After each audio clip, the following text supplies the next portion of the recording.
Hello. Hello, sorry about that. I had a piece of paper that I was looking for because I was going to give the introduction to Jim Baker here. I'm Devin Kimball. I'm the general manager of the American Club, and I have been for about 10 years these last 10 months. So it's been an accelerated process for me. Jim has become a friend over this time. I've known him for an awful long time. I sat on the American School Board for many years before I came to the American Club. There seems to be, I was on the AmCham board before that, so I just can't quite get away from that American side of things. But Jim has been a member since 1995 for the American Club. He was a member, he was a junior member here and a family member in the 50s. And so he's been very familiar with the club for an awfully long time. He was a teacher at the American School for 35 years. And now he's on, actually you're on an honorary membership now. I think you were on an absent membership for a while, but he's back at the club a little bit, and I understand you may be back in Singapore sometime soon for a more permanent basis. So Jim Baker has been absolutely fantastic. All of these pictures that we've picked up to look at, they've all been redigitized, and it's all going into a book about the 70th anniversary. It's a great time to be able to do this because some of the original people are still around. I was looking up at a request, what was our oldest member, and we have one of the families, the old families in Singapore, is 67 years. She's 101 years old. We're not exactly sure whether she's still coming back and forth to the club. We don't see her. We haven't seen her for a while, but it's amazing the dedication that people have had to this club. And one of the things that I hope Jim talks a little bit about is this is not the first time. There's been a lot of dissension and a lot of construction and a lot of things going on here.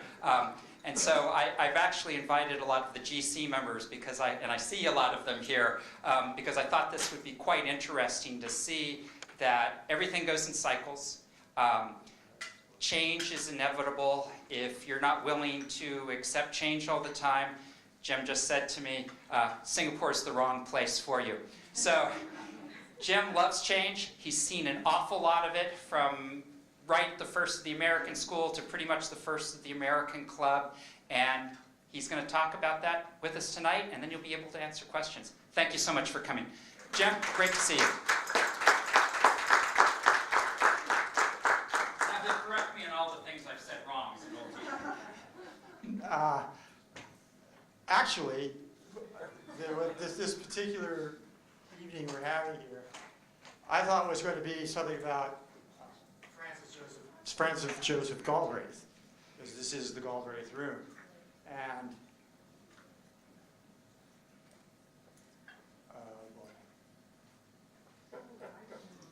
I can do this. There we go.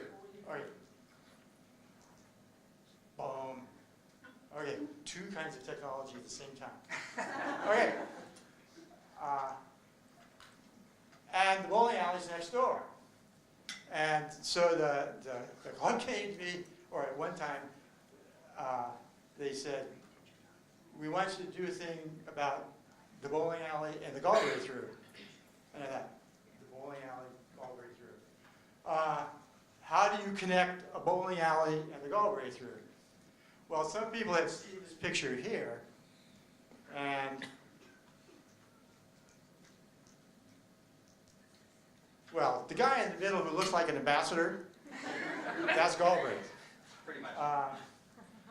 And this particular picture was taken 50 years ago at the American Club Annual Bowling Championships. Next to him is Bert McKee, who was the head of USIS in Singapore. For those people who aren't Cold War, who don't have Cold War memories, USIS was the United States Information Service, which was the American propaganda arm during the Cold War. And then the other four guys, Bert McKee, director of USIS, had put together this team of 4 young kids, well, and him, and they had won the championship. So Galbraith came. McKee was a very good friend of his, and he came to give out the awards. And so how do we connect the bowling alley? Well, these two guys were Cold Warriors. Right? These two guys had spent their careers in the United States Foreign Service during the height of the Cold War. The other four are just kids. But from this picture, we can go to what I want to talk about tonight, because I didn't realize what is it, down memory lane. That's pretty hard. There are no memory lanes in Singapore. I defy you to find one. Anyway, bowling and Galbraith. So that's what I was working on. Well done. But it actually signifies something else, because in this picture, you see there were two very different views of Singapore. A view of Singapore that was coming from the American community, and a view of Singapore that was coming from the American government. This picture is taken in '68. By 1968, America, Singapore were friends and everything was going okay. But it was a long road. And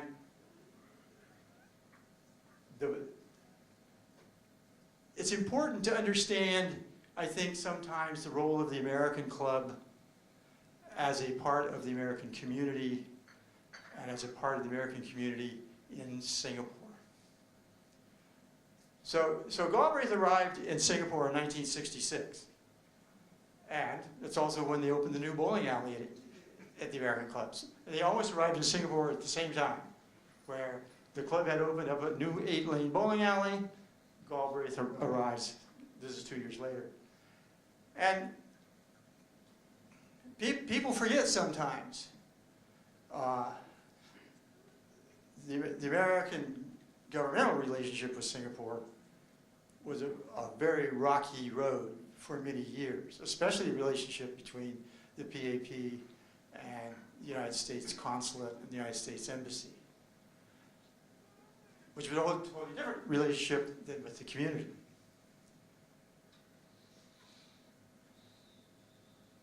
The reason Galbraith, when he came to Singapore, had been given a mission, a task, and it was at a time when America was trying to reset the relationship with Singapore.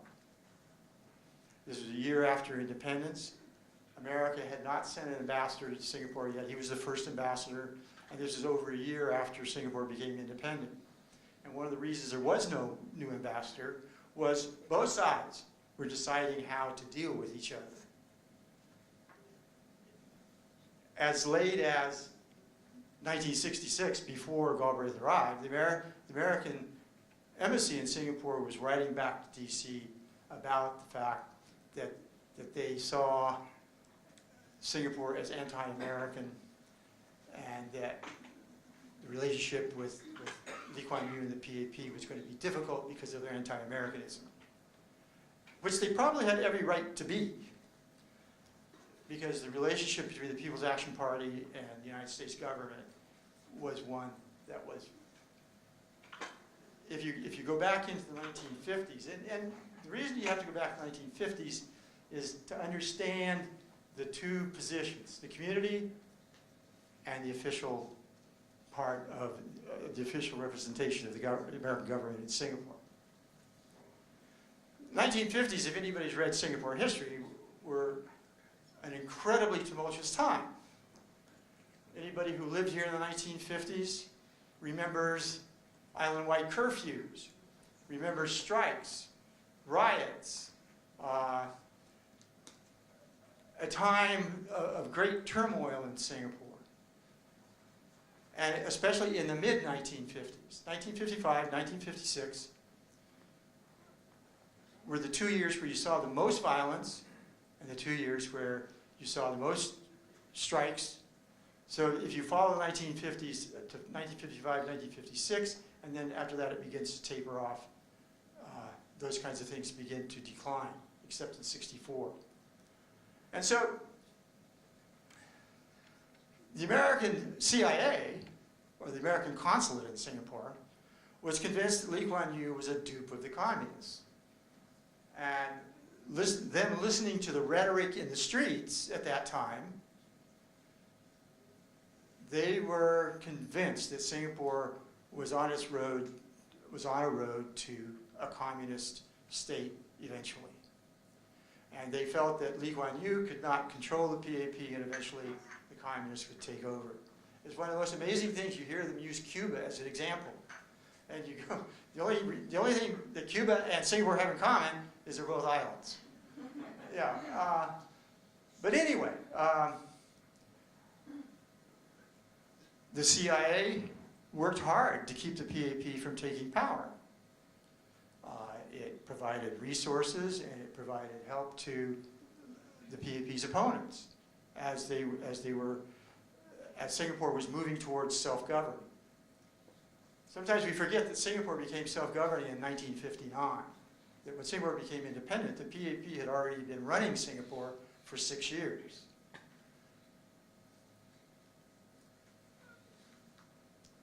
When the PAP came to power in 1959, the U.S.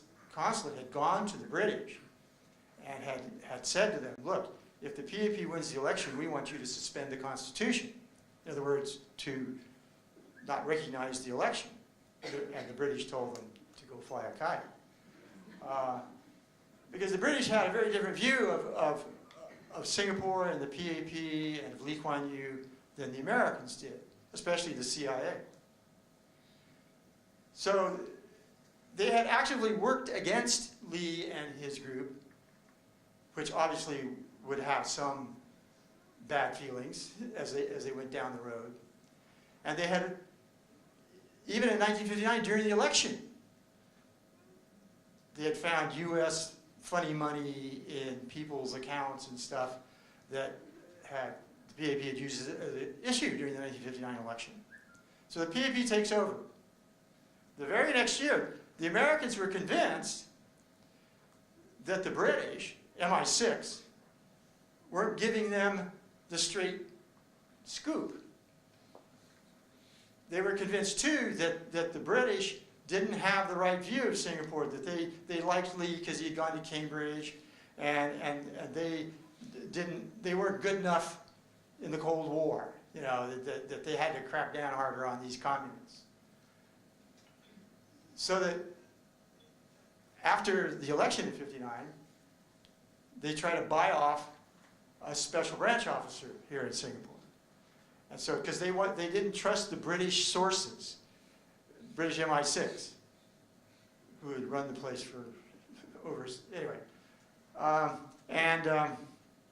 So they try to buy off this guy in the special branch. Well, he goes straight to Lee Kuan Yew and tells Lee Kuan Yew that the Americans are trying, this is after the election, they've taken over. So they tried to keep the PAP from taking power, and then, after they took power, they try to buy this guy. Well, it's an incredible story because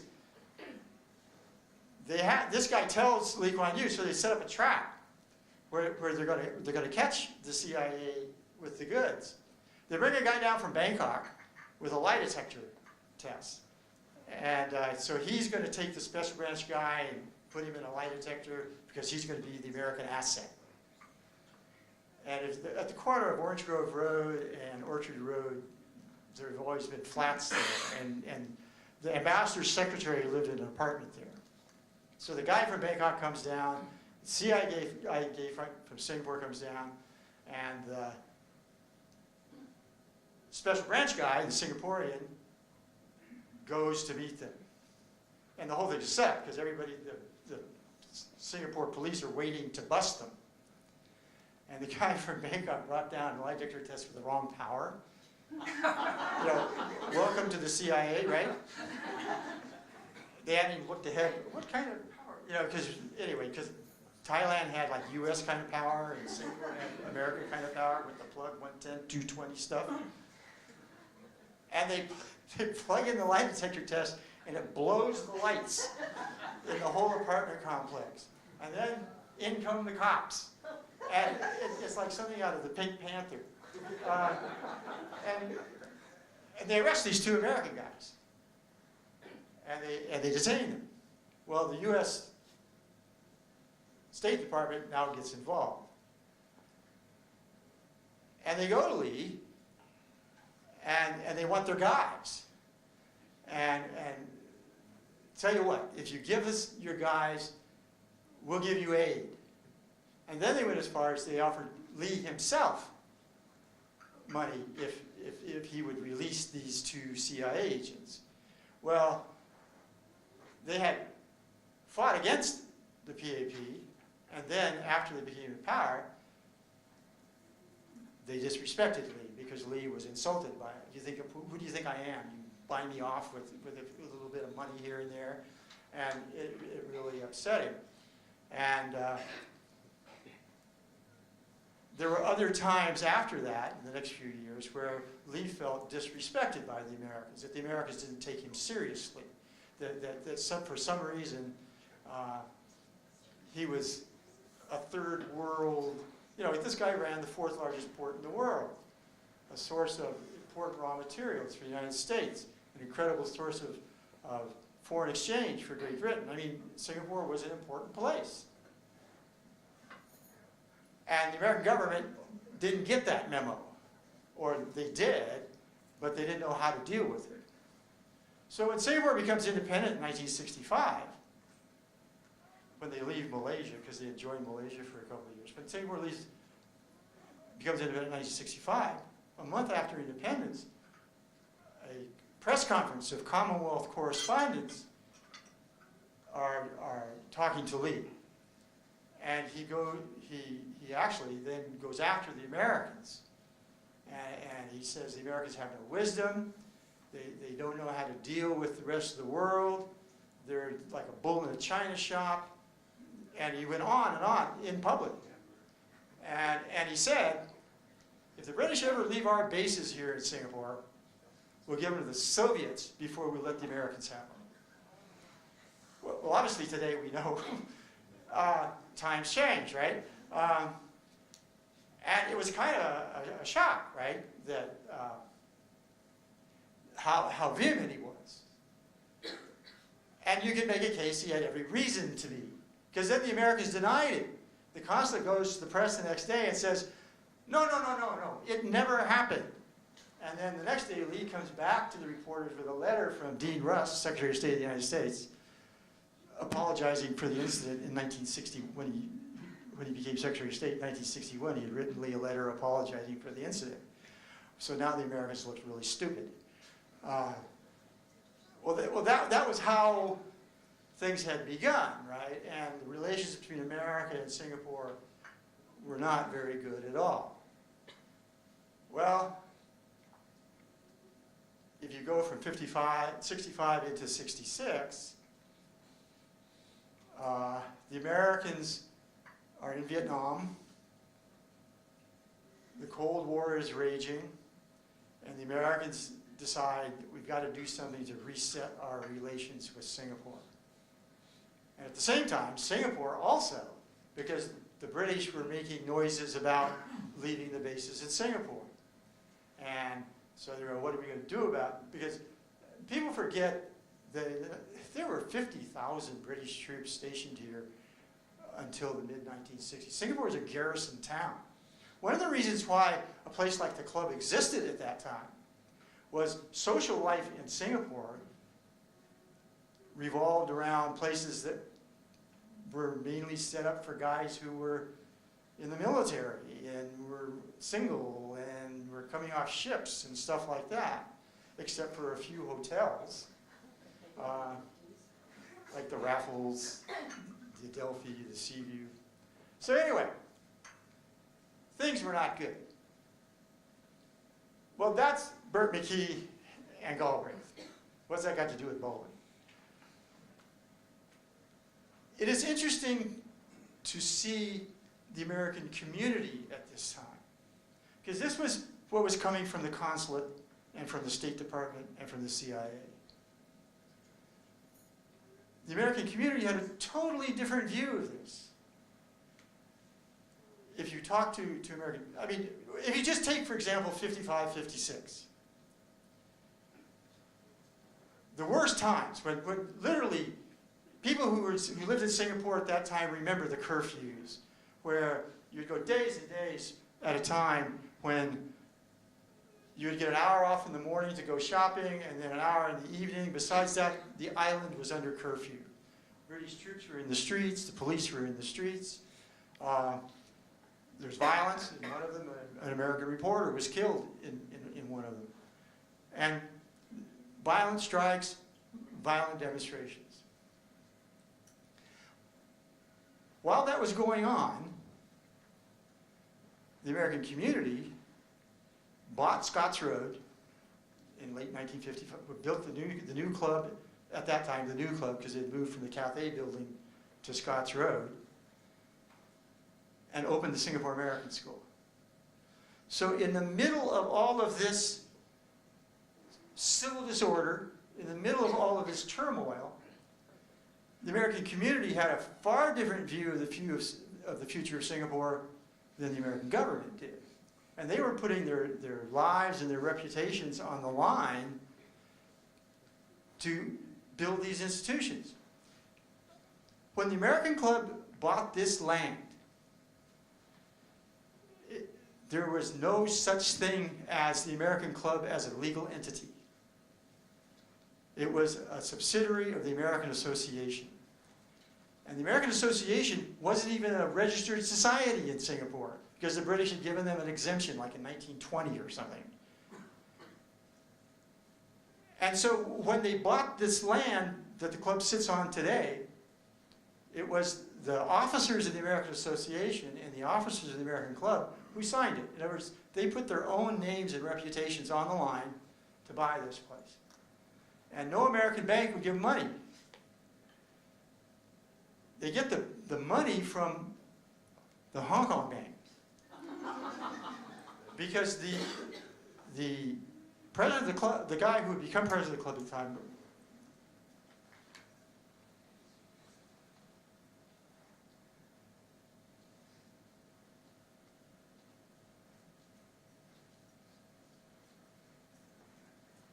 I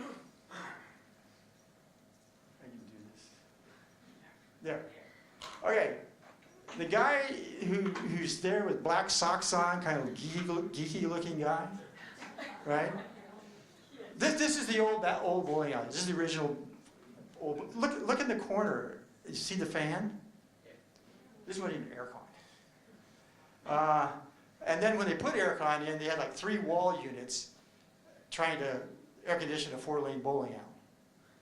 But anyway, Boardwell goes to the company he works for, his bank, and says, look, we need money. And the head of Hong Kong Bank says, done. And he opens up a line of credit for $500,000 Singapore dollars, which was a lot of money then. A lot of money now. And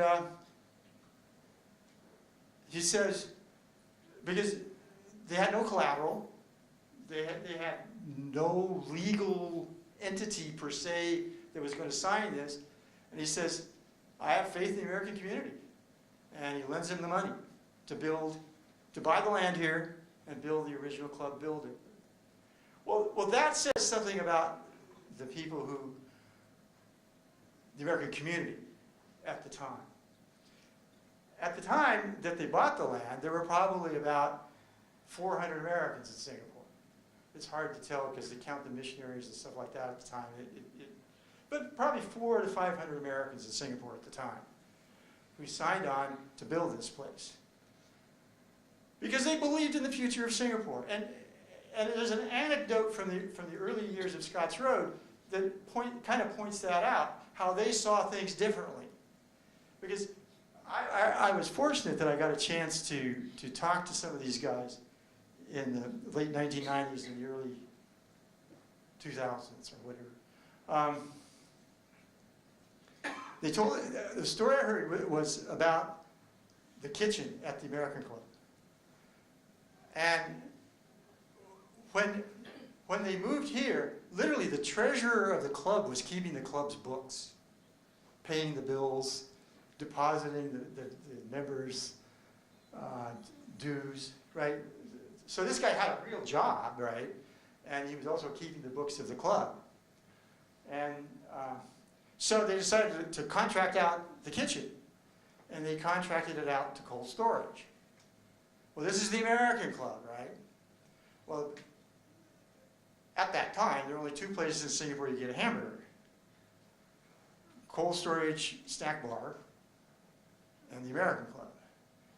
But you had to make it taste. Cold storage was like a British place, and whatever British hamburgers tasted like in 1955. Yeah.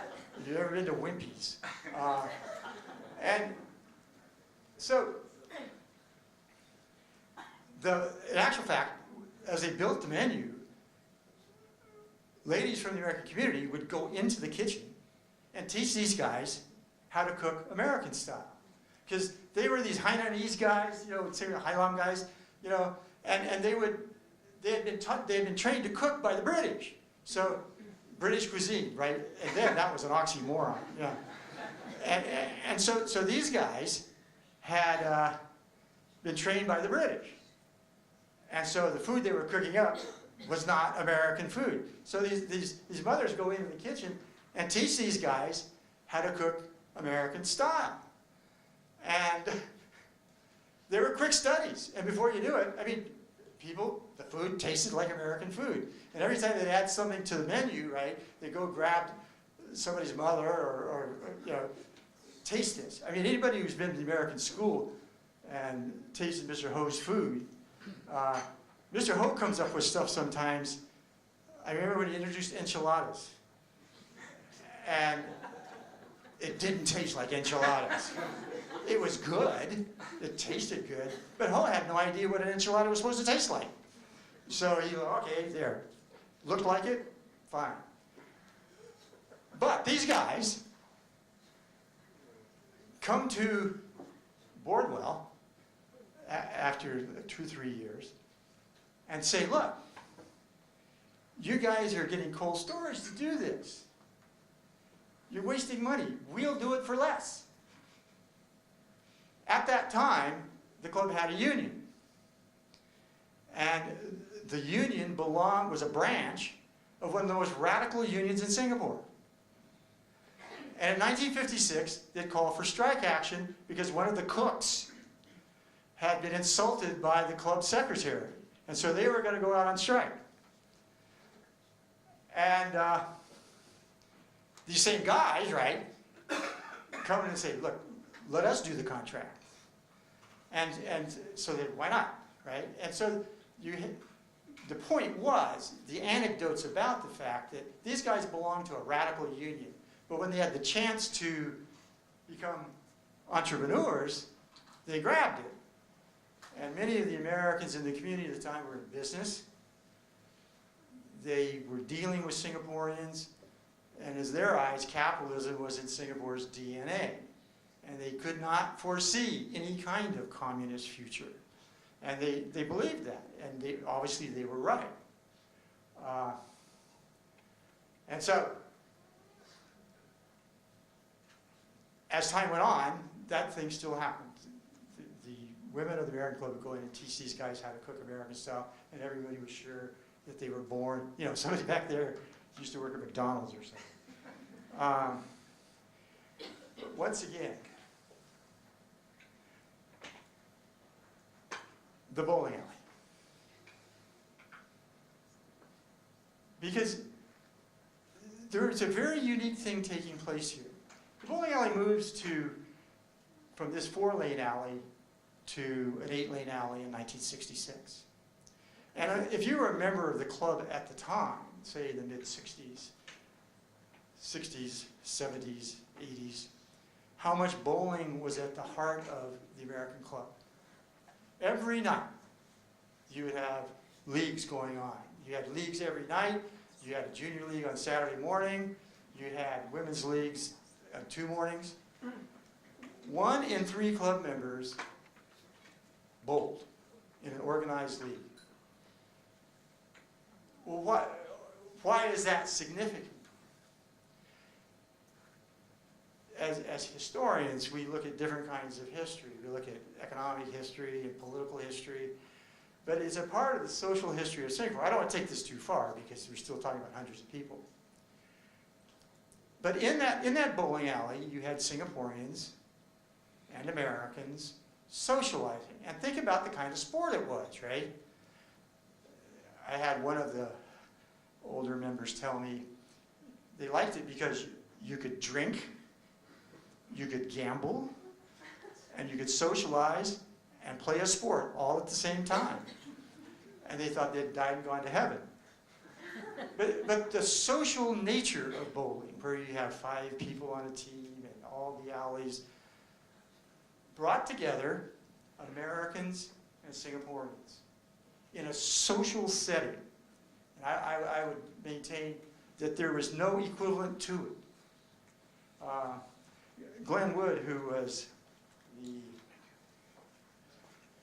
president of the American Association and president of the American Club in 1967, said that their hope had always been that the club would become a place where Americans and Singaporeans could come together socially in a spirit of friendship and fraternity. The point being that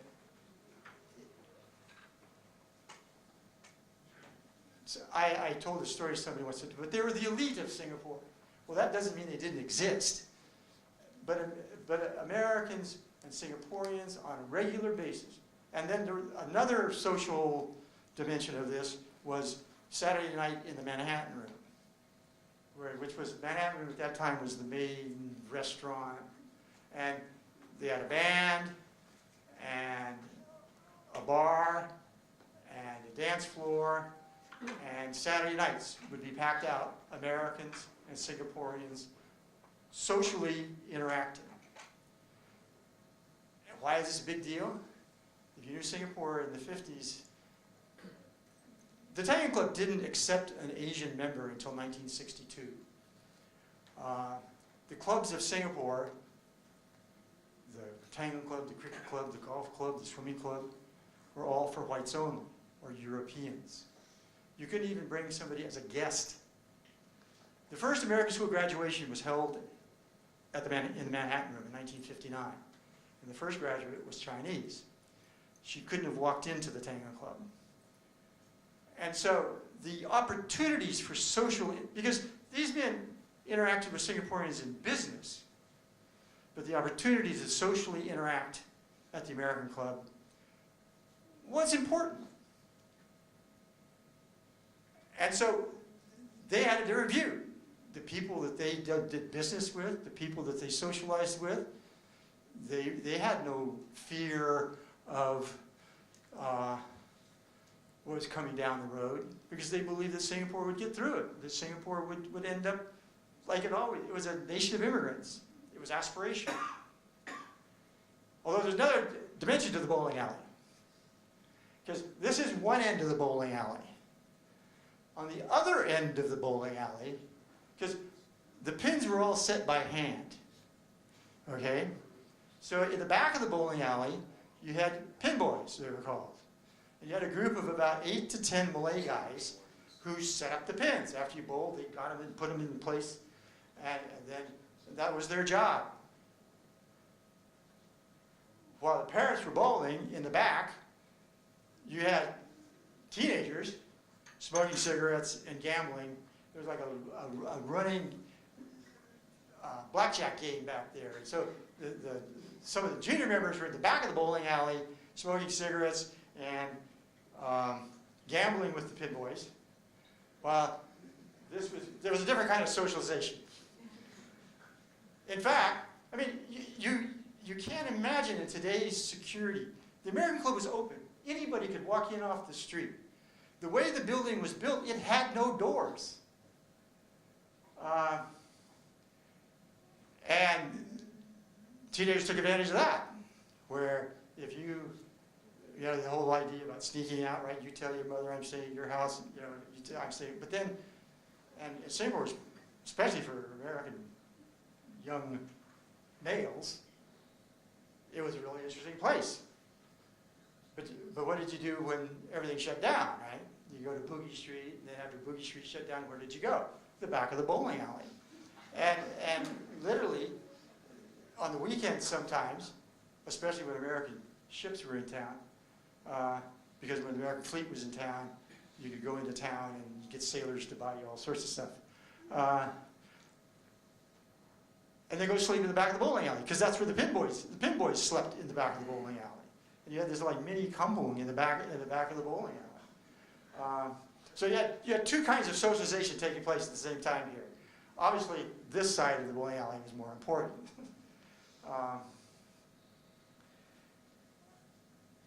And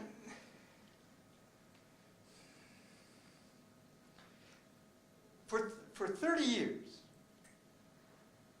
I would say from about, because around 1958 is when the 10-pin bowling alley went in. And for about 30 years, you had this bowling fraternity, people called it, here at the club. And so, in comes Galbraith. It's 1966. The Americans are concerned. The Vietnam War is going on, and the Americans are escalating the war in Vietnam.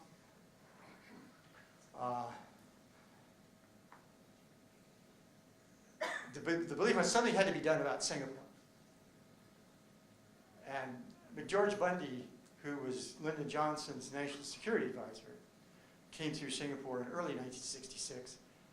And it was the only meeting Lee had with an American official between independence and when Galbraith shows up.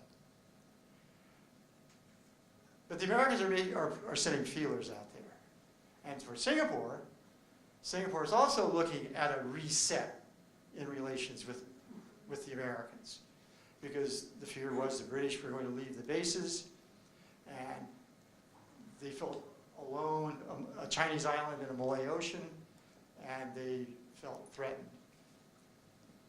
There is an interesting story that goes with that too.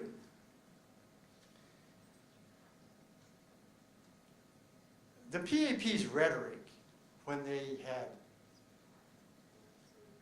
been moving towards independence, had been very much non-aligned. In other words, the non-alignment movement was very prominent at the time. Most people in the Third World saw Ho Chi Minh as an anti-colonialist hero, right? Ho Chi Minh had beat the French. And so you had within Singapore, and the PAP used that rhetoric. It was anti-colonial. The PAP was a socialist party in the lead up to taking power. And in 1966, they passed a law in Singapore to ban vandalism, because they feared that they were getting ahead of the population. They had thrown their left-wing opponents in jail, but in the general public, you had, they had been prepped for, a certain view of America. And you have this strange contradiction between keep the British bases but keep the Americans out of them. Anyway, because the British base was part of CETO, or the American Cold War strategy. You had South Korea, you had Japan, you had the Philippines, and you had Singapore. And those were the four posts that, during the Cold War, from American strategic views, were key. And so you have Singapore. This goes from a member of the government to the embassy to Washington, D.C. They're afraid that the people of Singapore would use the walls,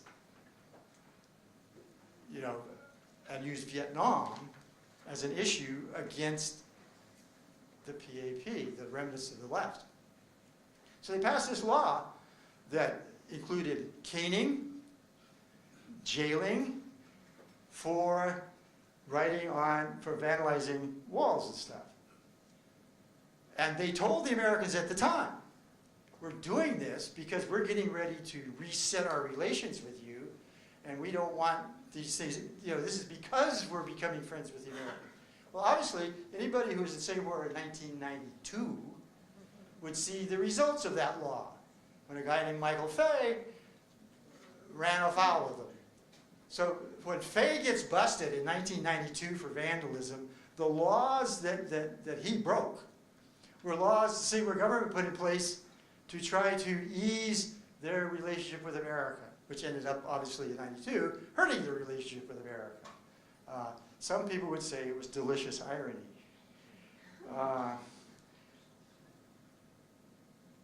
Well, when Galbraith shows up,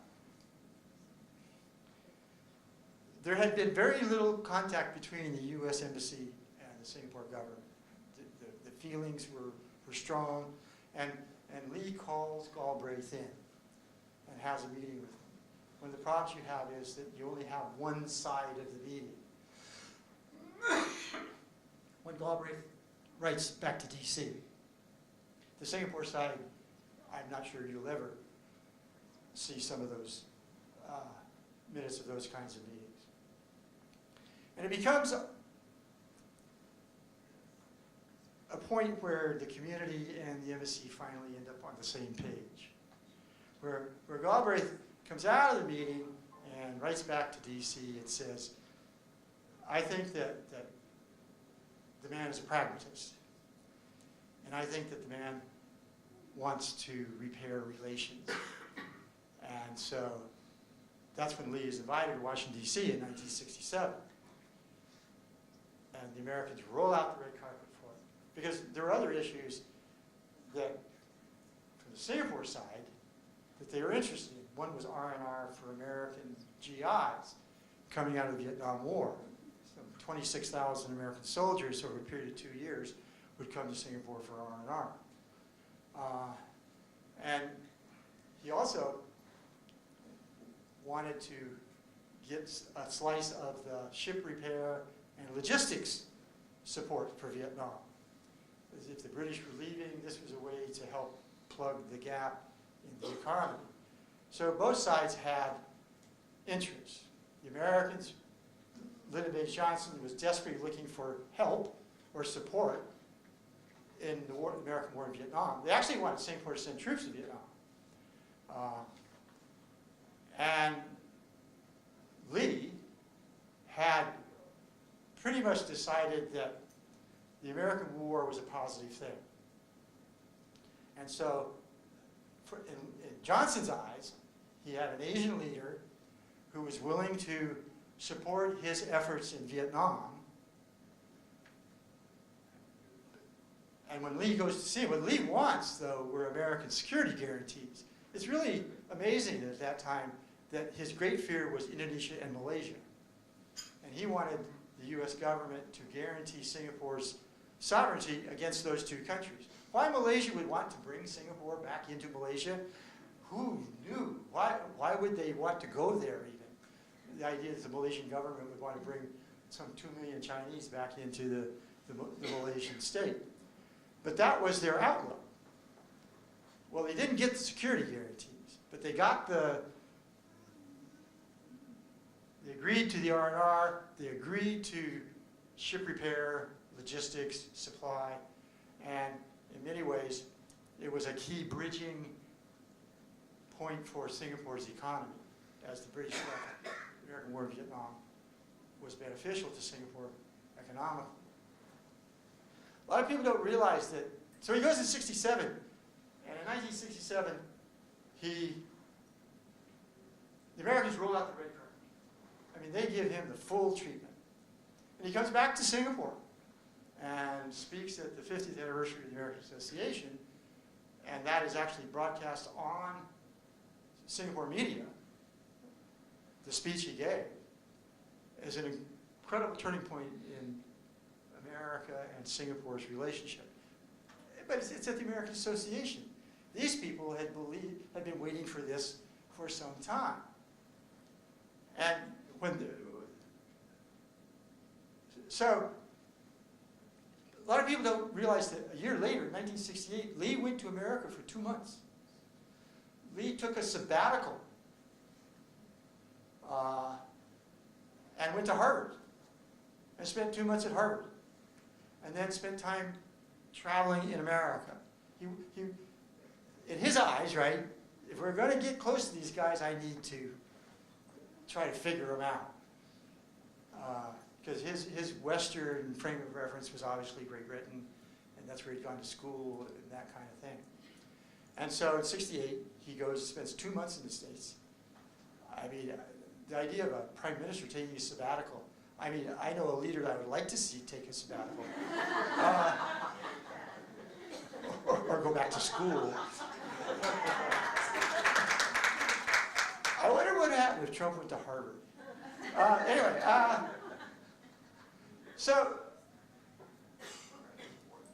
but the point was that you had this community that from their experiences on a day-to-day basis in Singapore had a completely different view of Singapore's future than the U.S. government did. And by 1969, and their views were sent home to their home offices. And 1969, America became Singapore's most important investor. Up in, after 1959, when the PAP takes over, they call in foreign investment. Japan, Britain, and America were the three most important investors. The British would remain so till '68, but a year after the picture there, America had become Singapore's most important foreign direct investor. And then would obviously from there would develop a very close relationship between America and Singapore. Obviously, we know that he wouldn't give it to the Soviets before he would give it to the Americans. We've got to Sembawang and see the troops. I mean, the military out there. But I think that the club, for example, has a part of history. I don't make this too big a deal because, you know, but it is one anecdote of Americans and Singaporeans and how they learned to become friends and how they developed a special relationship. And some of that was taking place here at the club. So that's Galbraith and Bowling. That's what I was going to talk about. Hey.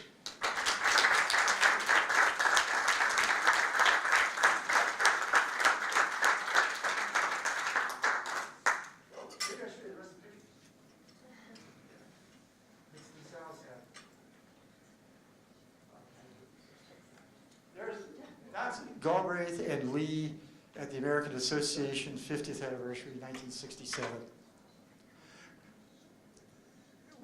One thing about Galbraith, as we sit in this room, is named after Galbraith. He came to Singapore, he was chosen because of his Southeast Asia experience. He had been the American Consul General in Medan. He had been the charge in Jakarta when Sukarno fell, the year of living dangerously. He had been running the American embassy there.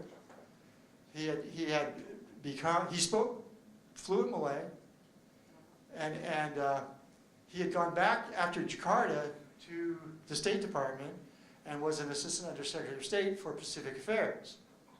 And so he was sent here for a purpose. After he leaves Singapore, he's here from '66 to '69, and then he becomes the American ambassador in Indonesia from '69 to '74. So very much a career diplomat, and was probably the right guy in the right place at the right time. Okay, this is the 25th anniversary party at the American Club.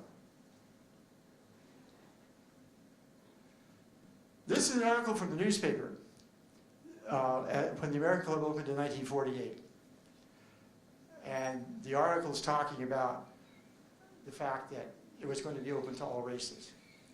And it says the walls of Jericho came down. In other words, they were commenting on how big a deal it was that you had this, because the only multiracial club, social club prior to the American Club was the Island Club. But as people explain it, they say the Island Club was an Asian club that accepted Europeans. The American Club was a European club that accepted Asians.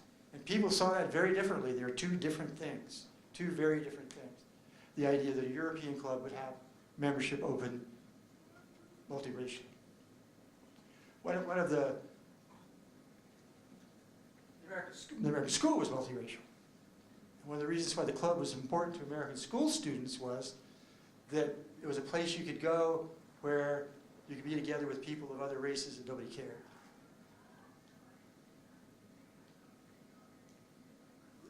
This here, on the left there, is Winston Chen, who is the only non-North American president of the American Club. When the American Club first opened, it was open to Americans, Canadians, and people who worked for American companies. And Winston Chen had worked for the insurance company of North America. And so he was an ordinary member. And he was also the president of the club at one time. This obviously was the new improved bowling. At the podium is Jack Todd, who served on the club committee for over a decade. And they had just upgraded the alleys here. This is Mohammed. He began as a pin boy at the club in 1956 and became the supervisor of the bowling alley and would work at the American Club for over 30 years and was a great friend to, especially to the junior members, and not because of what was going on in the back of the bowling alley. Kids would come back from the States, and one of the first places they would go would be the bowling alley to see Mo.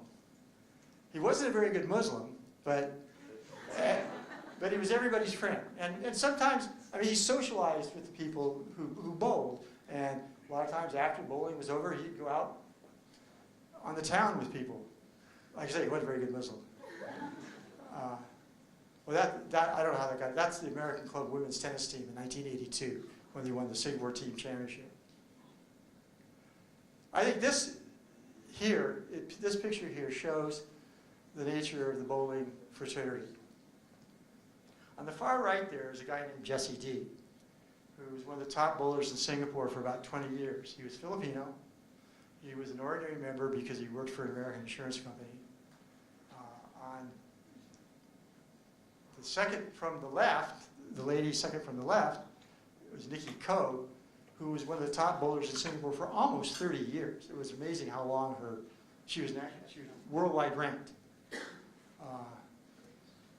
And then you see that it is a mix of people, of Singaporeans and Americans, and epitomized the bowling fraternity at the time.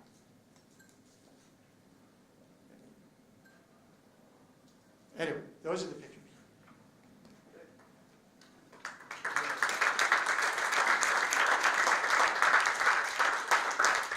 I understand that the history of the club, the book on the history of the club will be coming out probably in March or April of this coming year.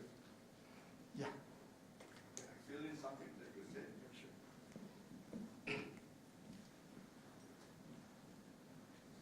I'm not a historian like Mr. Baker, so my facts are not too accurate, but I thought would make some fillers into what just mentioned.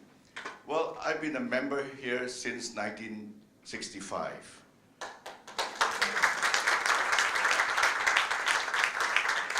And well, I'll try to say a few words and make some observations too. One is that I'd like to applaud the committee of this redevelopment. I know we have a lot of problems that we went through. The easiest way to do the development is to raise the whole thing down and build it up. But the fact that we had to operate the club and continue the redevelopment, I think we have done an incredible job. Really, the committee must be thankful for that. So let me just ramble some facts here. Members 1965, somewhere around 71, 72, there was a world major oil crisis. That's why OPEC was formed. And the American club members consisted a lot of oil people as members, and they were all working, their families were in Singapore, but they were all working most of the time in the surrounding areas. So the club was not able to operate. So one day I had a call to say, hey Chai, you've been a good member, you're paying your dues regularly. Could you do us a favor? You know, being Chinese, say, hey, how much it costs me to do a favor? So he says, we would like you to consider ordering membership so that you build up the members' ordering membership so that the club can operate under its constitution. So I said, why not? Then a couple of months later, after all this quiet down, they say, hey, since you've been such a helpful guy, can we give you another membership called the transferable membership? So I have this unique level of membership, ordinary plus transferable member. And I paid to be a member of the American Club was $200 in 1965, and to pay the transferable membership, something like 14,000. 12,000, yeah, 12,000, and then pay over 48 installments. installments. Yeah. So he helped me to pay the installment. So anyway, coming back to this, you know, the CIA was a bit naughty. They weren't sure what Singapore was going to be. So they took out $5 million to give to Mr. Yong Siu Hua, which I have lunch with him once a month. At that time, he was head of special branch. Now it's called ISD, Internal Security Service. So he took the money and gave to Lee Kuan Yew. Lee Kuan Yew kissed him on both cheeks, and he wanted, I think at that time was President Johnson. Is it President Johnson? Was it? Kennedy, yeah? Said he was going to close the American Club if this is what they were going to do his special branch. So you heard the resetting. But Lee Kuan Yew, on a sidetrack, is quite marvelous. He has 9 lives. Let me give you 2 instances. During the transition of the British to Singapore, the British felt that he was a communist, and they wanted to arrest him. And at that time, the special branch person was Mr. Corridon. And Mr. Corridon pleaded with, in London, Whitehall, and said, please, he's not communist. The communists brought him in, but he's not communist. So first, he was survived arrest. Second time arrest was in 1965, separation of Malaysia. So Tunku Ismail, the foreign minister, says, no, we got to get this guy out, arrest him. And everything was prepared for his arrest, but who saved him? Tunku Abdul Rahman, the Prime Minister of Malaysia. Quite interesting. That's why, you know, he has gone now how many years to Kuan Yew? Yeah, 5 years? Huh? Yeah. So they have not been able to find somebody to write about him, because you cannot have a Singaporean to be too biased because all these things happening. They need a foreigner, most likely someone from Britain or something, because they have all the archives over there. Now, the bowling is interesting, the bowling. I learned bowling here. And I'm not sure whether Syed, who now still works for us here, was behind the pinball. He wasn't. So what we did was this. We said, the balls, everything was manual. The balls came back to us. So before we can do anything, we took the ball and wanted to hit it. And the idea was to hit someone's leg, because they were putting the pinballs up. So it was quite naughty of us. And I think as a long member of the American Club, I'm very proud to be a member. It has been our home for many years, and we enjoy a lot of friendship together. Thank you.